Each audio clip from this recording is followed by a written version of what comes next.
नमस्कार साथियों, मैं doctor Manoj Ahuja news channel में आपका हार्दिक अभिनंदन करता हूं।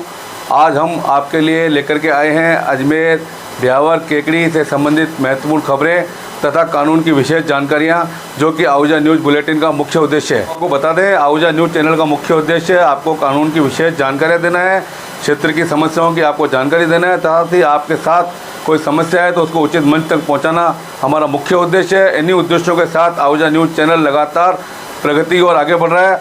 आपने यदि हमारा न्यूज़ चैनल सब्सक्राइब नहीं किया है तो कृपया आप भी हमारा न्यूज़ चैनल सब्सक्राइब करके हमारे आहूजा परिवार के सदस्य बने। तो आइए देखते हैं आज की विशेष खबरें आहूजा न्यूज़ बुलेटिन के। सुप्रीम कोर्ट ने कहा कि मेडिकल काउंसिल की रिपोर्ट चिकित्सकीय लापरवाही के संबंध में उपभोक्ता फोरम द्वारा दर्ज किए गए तथ्यात्मक निष्कर्षों का खंडन करने के लिए निर्णायक नहीं हो सकती है। अदालत बीपीएल कार्ड धारक एक व्यक्ति द्वारा दायर अपील पर सुनवाई कर रही थी, जिसके 13 वर्षीय बेटे की दाहिनी आंख की पूरी दृष्टि प्रतिवादियों डॉक्टर सुमित बनर्जी और मेघा आई क्लिनिक बर्धमान द्वारा की गई मोतियाबिंद सर्जरी के बाद चली गई थी। पश्चिम बंगाल। हालांकि जिला उपभोक्ता विवाद निवारण आयोग DCDRC ने मुआवजे के लिए उनके दावे को स्वीकार कर लिया, लेकिन राज्य आयोग SCDRC ने मेडिकल काउंसिल की एक रिपोर्ट पर भरोसा करने के बाद DCDRC के आदेश को रद्द कर दिया। NCDRC ने भी SCDRC के आदेश की पुष्टि की, जिसके बाद शिकायतकर्ता ने सुप्रीम कोर्ट में अपील की। यदि उपभोक्ता फोरम के निष्कर्षों से विरोधाभास हो तो मेडिकल काउंसिल की रिपोर्ट प्रासंगिक नहीं है। अपीलकर्ता के तर्क को स्वीकार करते हुए सुप्रीम कोर्ट ने कहा कि SDCRD और NCDRC दोनों विशेषज्ञ साक्ष्य की निर्विवाद गवाही पर भरोसा करने में विफल रहे, जिसमें कहा गया था कि मरीज का इलाज करते समय डॉक्टर की ओर से सेवाओं में कमी थी और जिसके कारण रोगी की दृष्टि चली गई।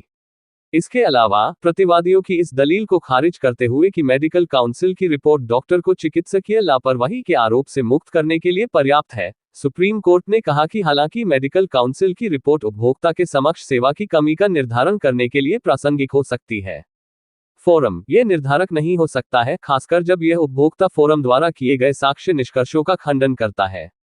इन परिस्थितियों में SCDRC और NCDRC दोनों को साक्ष्यों की समग्रता से जांच करनी चाहिए थी, खासकर जब से अपीलकर्ता के वकील ने दोनों मंचों पर इस याचिका का आग्रह किया था। इसके बजाय दोनों मंचों ने यांत्रिक रूप से और विशेष रूप से मेडिकल काउंसिल की रिपोर्ट पर भरोसा किया है और डॉक्टर गुप्ता के साक्ष्य के संदर्भ के बिना इसके निष्कर्षों को दोहराया है। हालांकि मेडिकल काउंसिल की रिपोर्ट उपभोक्ता फोरम के समक्ष सेवा की कमी का निर्धारण करने के लिए प्रासंगिक हो सकती है, लेकिन यह निर्धारक नहीं हो सकती है, खासकर जब यह उपभोक्ता फोरम द्वारा किए गए साक्ष्य निष्कर्षों का खंडन करती है। इन परिस्थितियों में अपीलीय फोरम को रिकॉर्ड पर मौजूद साक्ष्यों की अधिक गहन जांच करने का कर्तव्य सौंपा गया है। केवल इस विफलता पर SCDRC और DCDRC के आदेश रद्द किए जाने योग्य हैं, सुप्रीम कोर्ट ने कहा। वास्तव में DCDRC की पकड़ न केवल मेडिकल काउंसिल की रिपोर्ट से मजबूत हुई है, जिसमें कहा गया है कि इरशाद के मामले में कुंदाघात के मामलों में रेटिनल डिटैचमेंट का विकास असामान्य नहीं है, बल्कि प्रतिवादी की स्वीकारोक्ति से भी मजबूत हुआ है। नंबर एक ही है कि एक बच्चे के लिए दर्दनाक मोतियाबिंद का प्रबंधन और पुनर्वास बहुत कठिन, अप्रत्याशित और जटिलताओं का खतरा है। यह मामला है और कानून के स्थापित सिद्धांत को ध्यान में रखते हुए कि चिकित्सा सेवाओं की कमी के मामलों में देखभाल का कर्तव्य सर्जरी के साथ समाप्त नहीं होता है। हमें DCDRC के निष्कर्ष की पुष्टि करने में कोई हिचकिचाहट नहीं है कि इसमें कमी थी। प्रतिवादियों द्वारा अपीलकर्ता के बेटे को चिकित्सा सेवाएं प्रदान की गईं। जस्टिस विक्रम नाथ और सतीश चंद्र शर्मा की खंडपीठ ने कहा, अदालत ने प्रतिवादियों को रुपये का मुआवजा देने के DCDRC के निर्देश को बरकरार रखा।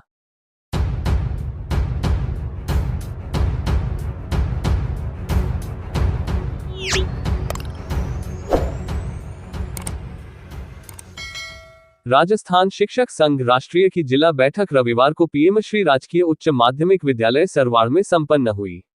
बैठक में संगठन के आगामी कार्यक्रमों एवं शिक्षकों की विभिन्न समस्याओं पर विस्तार से चर्चा हुई।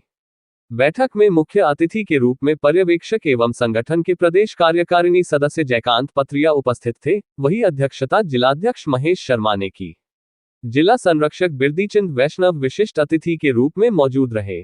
सभी अतिथियों ने मां शारदे के चित्र के समक्ष दीप प्रज्वलित कर बैठक का शुभारंभ किया। बैठक में पर्यवेक्षक के रूप में उपस्थित जयकांत पत्रिया ने सभी पदाधिकारियों को संगठन की रीति नीति से कार्य करने एवं सदैव शिक्षक और शिक्षा हित में कार्य करने और शिक्षक समस्याओं के निराकरण के लिए तत्पर रहने का आह्वान किया। जिलाध्यक्ष महेश शर्मा ने कहा कि आप सभी शिक्षकों को शिक्षक बनने का ईश्वर से नैतिक वरदान मिला है। हमें अपनी शिक्षक समस्याओं को हल करवाने के साथ साथ अपना नैतिक बल अधिक मजबूत करना पड़ेगा। जिला मंत्री अर्जुन खींची ने अपने उद्बोधन में कहा कि जिस भावना संकल्प के साथ संगठनकर्ताओं ने संगठन की स्थापना की थी, उन सभी को ध्येय में रखकर हमें कार्य करते रहना चाहिए। उन्होंने अधिशेष शिक्षकों को 5-6 माह से वेतन नहीं मिलने का मामले को गंभीरता से लेते हुए शीघ्र समाधान की बात कही। इस दौरान आगामी कार्यक्रमों नव संवत्सर, डॉक्टर भीमराव अंबेडकर जयंती, होली स्नेह मिलन एवं जनमत परिष्कार के आयोजन पर भी विस्तार से चर्चा कर रूपरेखा बनाई गई और साथ ही सभी उपशाखाओं से पाठ्यक्रम लेखन, बौद्धिक एवं पूर्णकालिक कार्यकर्ताओं की सूची तैयार की गई। कार्यक्रम के दौरान भिनाय निवासी सेवानिवृत्त व्याख्याता उषा जोशी का शॉल ओढ़ाकर अभिनंदन किया गया। बैठक का संचालन जिला उपाध्यक्ष माध्यमिक शिक्षा ब्रजेश कुमार आसोपा ने किया। अंत में सरवाड़ उपशाखा अध्यक्ष रामस्वरूप रेगर एवं मंत्री विक्रम घटाला ने सभी का आभार व्यक्त किया। इस दौरान वरिष्ठ कार्यकर्ता शिव प्रकाश पारीक, काशीराम विजय, जिला उपसभाध्यक्ष मोजेंद्र सिंह राव, उपाध्यक्ष रामेश्वर प्रसाद चौधरी, अतिरिक्त जिला मंत्री राजेंद्र सुजीडिया, महिला मंत्री प्रभा पंचोली, प्राध्यापक सदस्य श्याम सुंदर वैष्णव, शारीरिक शिक्षक सदस्य मदन मोहन परेवा, प्रबोधक सदस्य ऋषिराज सोनी, संस्कृत सचिव कजोमल धाकड़, वरिष्ठ अध्यापक प्रतिनिधि गोविंद लाल शर्मा, जिला महासमिति सदस्य राजूलाल माली, क्षेत्रीय संगठन मंत्री ताराचंद प्रजापति, केकड़ी उपशाखा अध्यक्ष नवल किशोर जांगिड़, कोषाध्यक्ष भागचंद लखारा, सरवाड़ उपशाखा कोषाध्यक्ष गोविंदराम लोहार, भिनाय उपशाखा अध्यक्ष गोविंद जांगिड़, मंत्री दिनेश वैष्णव, सावर उपशाखा मंत्री प्रहलाद कुमावत, कोषाध्यक्ष बनवारी लाल लखोटिया, उपसभाध्यक्ष अनंत कुमार पुरोहित सहित जिले भर की विभिन्न उपशाखाओं के शिक्षक कार्यकर्ता उपस्थित थे।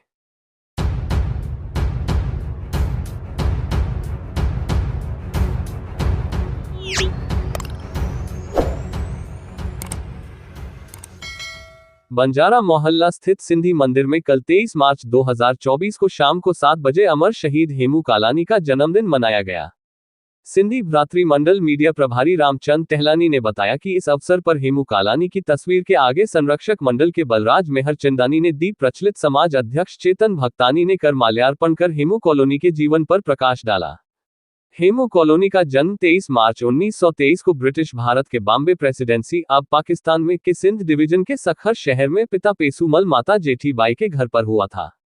इस अवसर पर मातृ शक्तियों में ईश्वरी होतचंदानी, रेखा पमनानी, सावित्री हरवानी ने भी अपने श्रद्धा सुमन अर्पित किए।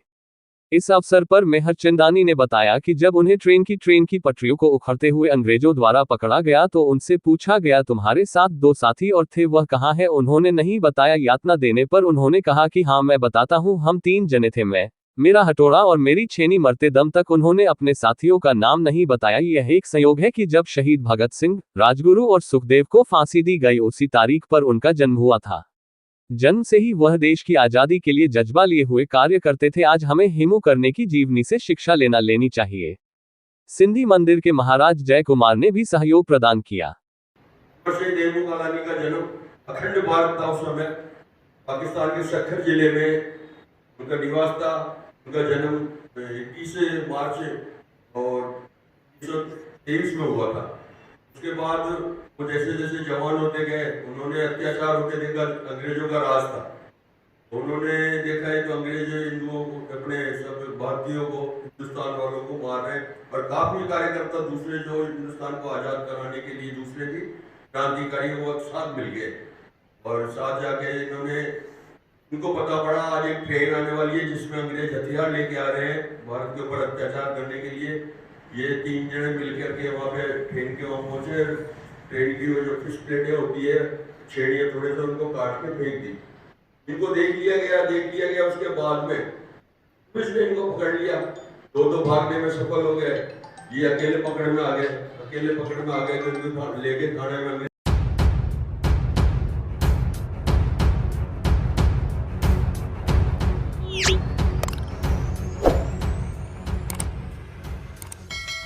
रविवार 24 मार्च को विश्व क्षय रोग दिवस मनाया जाता है। WHO की ओर से हर वर्ष एक थीम दी जाती है। इस वर्ष की थीम है वी कैन एंड टीबी। इसका मतलब है कि हम सब मिलकर क्षय रोग नामक एक घातक बीमारी को खत्म करें। प्रभारी डॉक्टर राजेंद्र प्रसाद शर्मा द्वारा क्षय रोग के लक्षणों एवं बचाव के बारे में बताया गया है एवं ये भी बताया गया कि लोग क्षय रोग को लाइलाज बीमारी मानते हैं, जबकि यह एक मिथ्या सोच है, जबकि इस रोग की पूर्ण निःशुल्क जांच व इलाज सभी राजकीय संस्थानों पर उपलब्ध है। मरीज को पोषण योजना के अंतर्गत प्रत्येक मरीज को अतिरिक्त पोषण के लिए प्रतिमाह डीबीटी डायरेक्ट बेनिफिट ट्रांसफर के माध्यम से लाभार्थी को 500 रुपये प्रतिमाह दिए जाते हैं एवं प्रभारी ने चिकित्सालय प्रांगण में समस्त चिकित्सक, नर्सिंग ऑफिसर, पैरामेडिकल स्टाफ एवं अन्य कर्मचारी व परिसर में उपस्थित मरीजों को क्षय रोग रोकथाम के लिए सहयोग करने हेतु शपथ दिलाई गई। इस दौरान वहां पर doctor Anant Kothiya, doctor Mukesh Meena, doctor Arun Singh, doctor Vinod Saini, nursing officer Nirmal Kumar Nagla, Jai Prakash हावा, घनश्याम खेतावत, गौरव व्यास फार्मासिस्ट आदि उपस्थित रहे।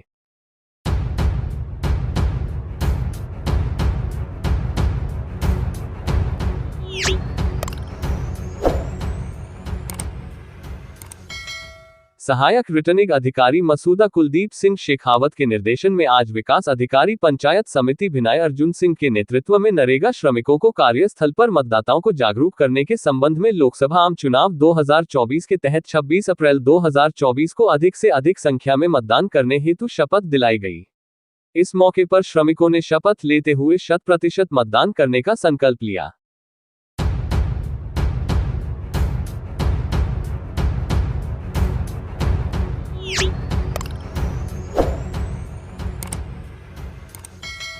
भारतीय जनता पार्टी अजमेर देहात द्वारा विजयनगर मंडल पर नमो ऐप पर माइक्रो डोनेशन कार्यक्रम किया गया।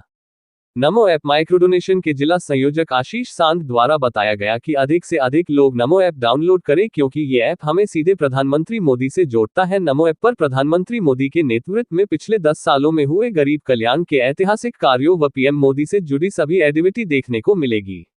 इस मौके पर माइक्रो डोनेशन के जिला संयोजक आशीष सांध, भाजपा मंडल अध्यक्ष अनिल बोहरा, ओबीसी मोर्चा जिला अध्यक्ष कैलाश गुर्जर, पूर्व जिला मंत्री मिट्ठू लाल रानका, भाजयुमो जिला आईटी संयोजक ज्ञानचंद प्रजापत, नगर पालिका पार्षद गण मनीष वैष्णव, मनोहर कोगटा, भरत शर्मा, शिवराज वैष्णव, विनोद कच्छावा, सुमदत ओझा, दिनेश रानका, ओबीसी मोर्चा मंडल अध्यक्ष दिनेश टांक, विमल धम्मानी, विमल कुमार शर्मा, मुकेश बिलवाड़िया आदि भाजपा कार्यकर्तागण मौजूद थे।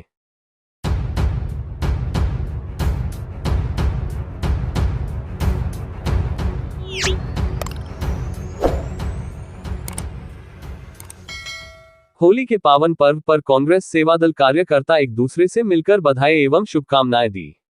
प्रदेश कांग्रेस कमेटी के सदस्य एवं अजमेर डेयरी अध्यक्ष रामचंद्र चौधरी अपने पैतृक गांव देवास से अजमेर जाते समय अल्प प्रवास के दौरान 27 मील चौराहे पर बालाजी के मंदिर के यहां रुक, जहां विजयनगर कांग्रेस सेवादल के पदाधिकारी से होली के त्योहार की रामासामा कर सभी को बधाई एवं शुभकामनाएं दी और आगामी लोकसभा चुनाव की तैयारी के बारे में कार्यकर्ताओं से चर्चा की। इस दौरान कांग्रेस सेवादल जिला उपाध्यक्ष रामलाल नागवाडा, पूर्व पार्षद गुरुभेज सिंह टुटेजा, सेवादल पदाधिकारी विपुल सोमानी, याकूब मोहम्मद, आशीष शर्मा, राहुल सिंह, सुनील नायक आदि मौजूद रहे।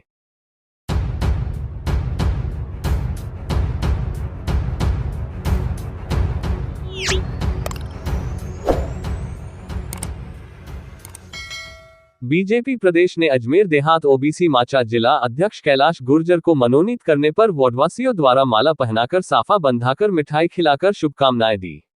इस मौके पर जिला अध्यक्ष कैलाश गुर्जर ने कहा कि प्रदेश अध्यक्ष सीपी जोशी जी के कार्यकाल को 1 वर्ष पूर्ण होने पर ओबीसी मोर्चा द्वारा विजयनगर व विभिन्न स्थानों पर जाकर गायों को चारा खिलाया, चिकित्सालय में फल वितरित किए, माइक्रो डोनेशन कार्यक्रम किया, जिसमें विधायक वीरेंद्र सिंह जी कानावत उपस्थित थे। सीपी जोशी जी के उज्जवल भविष्य की मंगल कामनाएं की और राजस्थान में लोकसभा की 25 में से 25 सीटें जीतकर मोदी जी के नेतृत्व में भाजपा सरकार बनानी है। कैलाश गुर्जर द्वारा वार्डवासियों का आभार जताया।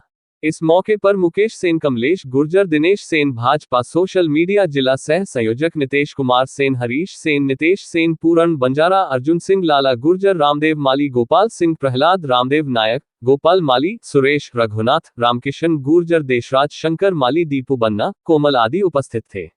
भारतीय जनता पार्टी के आदरणीय प्रदेश अध्यक्ष जी सीपी जोशी जी के सफलतम 1 वर्ष पूरे होने पर आज भारतीय जनता पार्टी ने विजयनगर और आसपास के क्षेत्र के अंदर ओबीसी मोर्चा ने जगह जगह जाकर कार्यक्रम आयोजित किए, गायों को चारा डाला, हम चिकित्सालय में जाकर फल वितरित किए और माइक्रो डोनेशन के माध्यम से हमने आज उसका भी कार्यक्रम किया।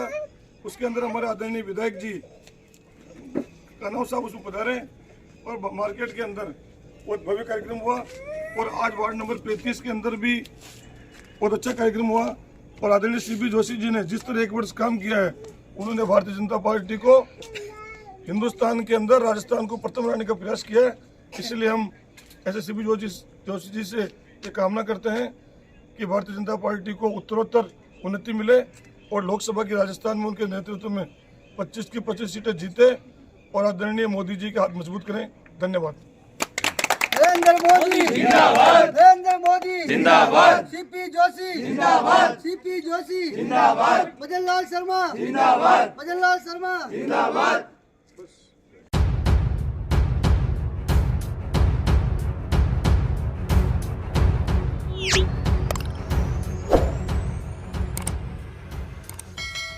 सहायक रिटर्निंग अधिकारी मसूदा कुलदीप सिंह शेखावत के निर्देशन में आज विजयनगर नगर पालिका शहरी क्षेत्र में महिला एवं बाल विकास विभाग द्वारा चक के रंग मतदान के संग कार्यक्रम के तहत मतदाता जागरूकता रैली का आयोजन किया गया, जिसमें महिलाओं ने बढ़ चढ़कर मतदाताओं को जागरूक करने के संबंध में रैली निकाली एवं मतदाताओं को अधिक से अधिक संख्या में मतदान करने हेतु शपथ दिलवाई।